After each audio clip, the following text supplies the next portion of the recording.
सुप्रभात विद्यार्थियों। आज हम भगवती प्रसाद वाजपेयी द्वारा लिखित पाठ 5 मिठाई वाला समझेंगे।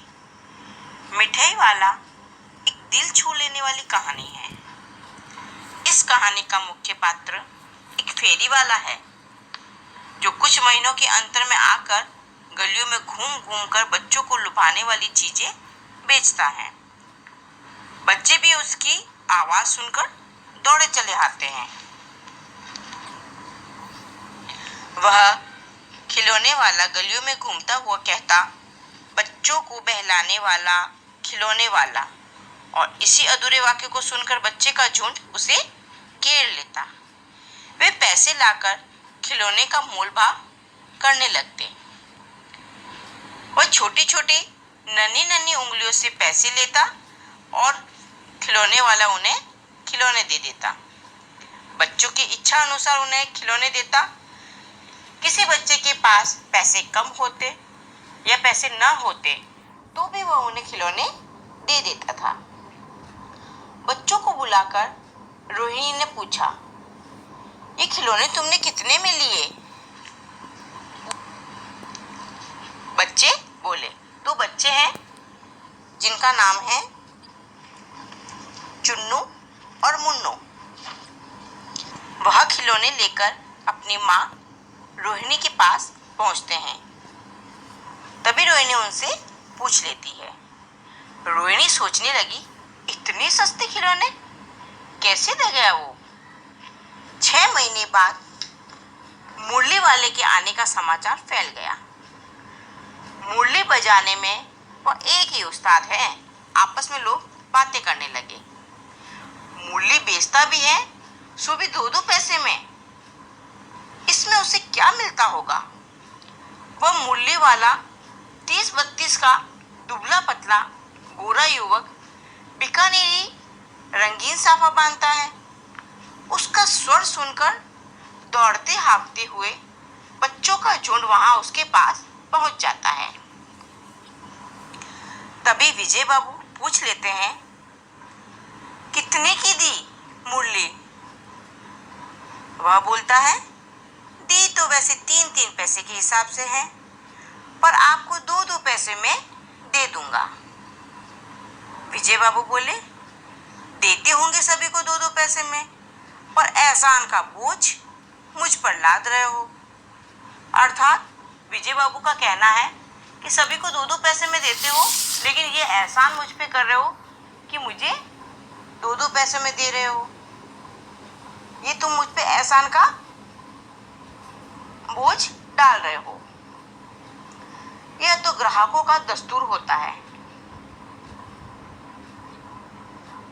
मुरली वाला बोला, दुकानदार चाहे हानि उठाकर ही चीज क्यों न बेचे, पर ग्राहक यही समझता है कि दुकानदार उसे लूट रहा है।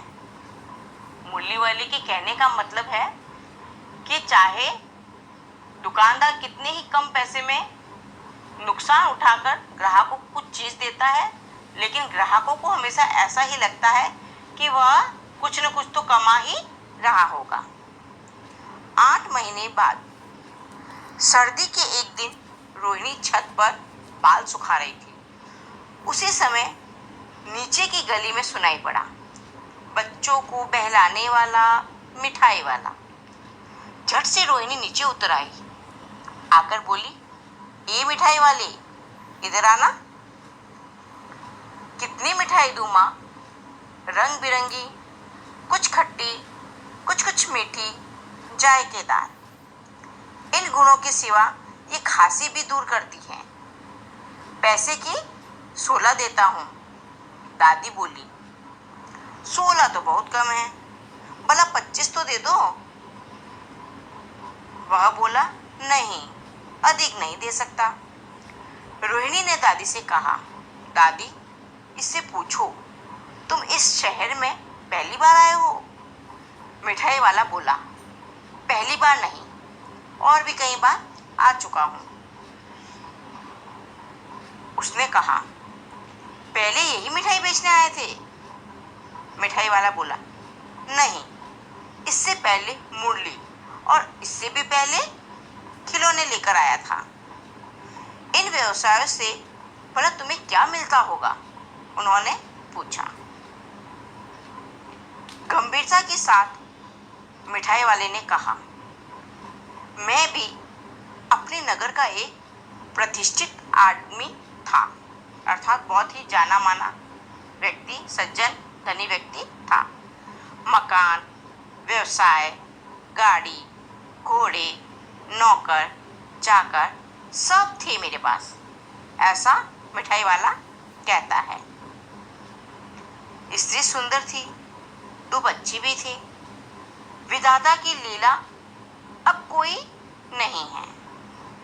कहने का अर्थ है, मिठाई वाला कहता है कि मैं एक प्रतिष्ठित व्यक्ति था, सज्जन था, धनी भी था, मेरे पास सब कुछ था। मेरे पास घोड़े, नौकर, चाकर, गाड़ी, मकान सब कुछ था।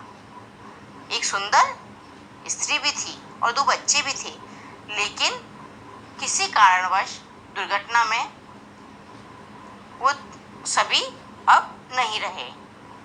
इस तरह के जीवन में मैं कभी कभी उन बच्चों की एक झलक इन बच्चों में पाने के हिसाब से ये सब बेचता हूँ। जैसे जैसे ये बच्चे खेलते हैं, मुझे उसमें अपने बच्चों की झलक दिखाई देती है। पैसे की कमी थोड़ी ही है। मिठाई वाले ने कहा। बेटी उठाई और कहा, अब इस बार ये पैसे न लूंगा दादी। दादी बोली, ना ना, अपने पैसे तो लिए जा भाई। तब तक आगे फिर सुनाई पड़ा मादक मृदुल स्वर, बच्चों को बहलाने वाला मिठाई वाला। आशा करती हूँ आपको यह पाठ समझ आ गया होगा। धन्यवाद।